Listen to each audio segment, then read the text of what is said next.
नमस्कार और स्वागत है आपका हमारी इस ज्ञान श्रृंखला में। पिछले भाग में हमने जाना था कि राजनीतिक विज्ञान क्या है, उसका स्वरूप, उसका महत्व और उसका दायरा कितना विशाल है। अब हम प्रवेश कर रहे हैं उस बिंदु पर जहां से राजनीति की वास्तविक यात्रा शुरू होती है, राज्य की उत्पत्ति। आज का सवाल सीधा है, राज्य आया कहां से? इसकी शुरुआत कैसे हुई? क्या ये ईश्वर की देन है? क्या किसी समझौते का नतीजा है? या फिर ये शक्ति और डर की उपज है? इन सवालों के उत्तर खोजने के लिए हम जानेंगे राज्य की उत्पत्ति के 5 प्रमुख सिद्धांतों को, जिनमें से प्रत्येक ने एक अलग नजरिया पेश किया है। राज्य की उत्पत्ति क्यों जाननी चाहिए? सोचिए, अगर आप ये नहीं जानेंगे कि कोई संस्था कैसे बनी, तो आप उसके उद्देश्य, स्वरूप या समस्याओं को कैसे समझ पाएंगे? राज्य की उत्पत्ति को जानना ठीक वैसा ही है जैसे किसी किताब की भूमिका को पढ़ना। जब आप जान जाते हैं कि शुरुआत कैसे हुई, तो पूरी कहानी समझना आसान हो जाता है। और अब चलिए शुरुआत करते हैं पहले सिद्धांत से, जो सबसे पुराना है। नंबर 1, दैवी सिद्धांत, डिवाइन थ्योरी। इस सिद्धांत के अनुसार राज्य ईश्वर की देन है। राजा को भगवान का प्रतिनिधि माना गया। उसके आदेशों को चुनौती देना ईश्वर की इच्छा के खिलाफ जाना समझा जाता था। मिस्र, रोम, चीन और भारत जैसी प्राचीन सभ्यताओं में राजा को ईश्वर का पुत्र, अवतार या स्वर्ग से भेजा गया शासक माना गया।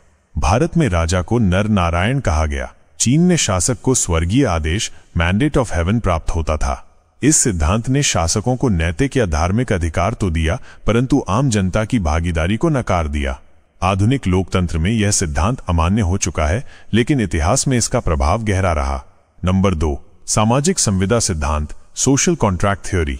अब आते हैं उस सिद्धांत पर जिसने आधुनिक राजनीति की नींव रखी।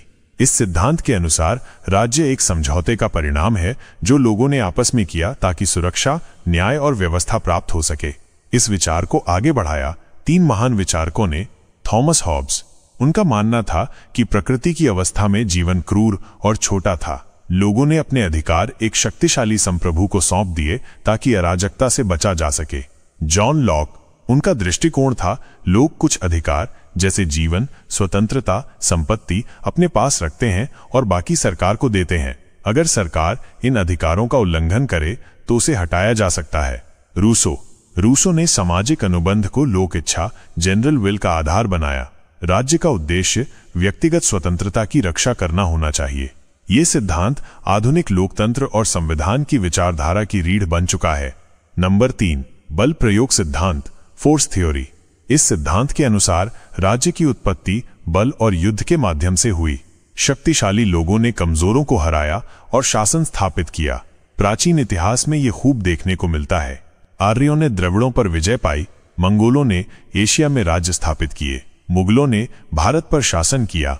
इस सिद्धांत की सच्चाई यह है कि कई राज्यों की शुरुआत में हिंसा और शक्ति का बड़ा योगदान रहा है, लेकिन यह सिद्धांत राजनीतिक नैतिकता और लोकतांत्रिक सिद्धांतों की अनदेखी करता है।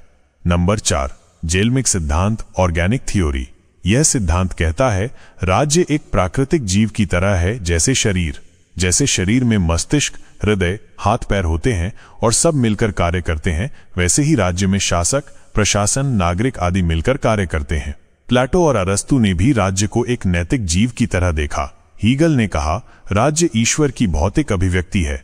यह सिद्धांत ये दर्शाता है कि राज्य का हर अंग एक दूसरे पर निर्भर है, परंतु यह भी लोकतंत्र की अपेक्षा शासक के वर्चस्व को प्राथमिकता देता है।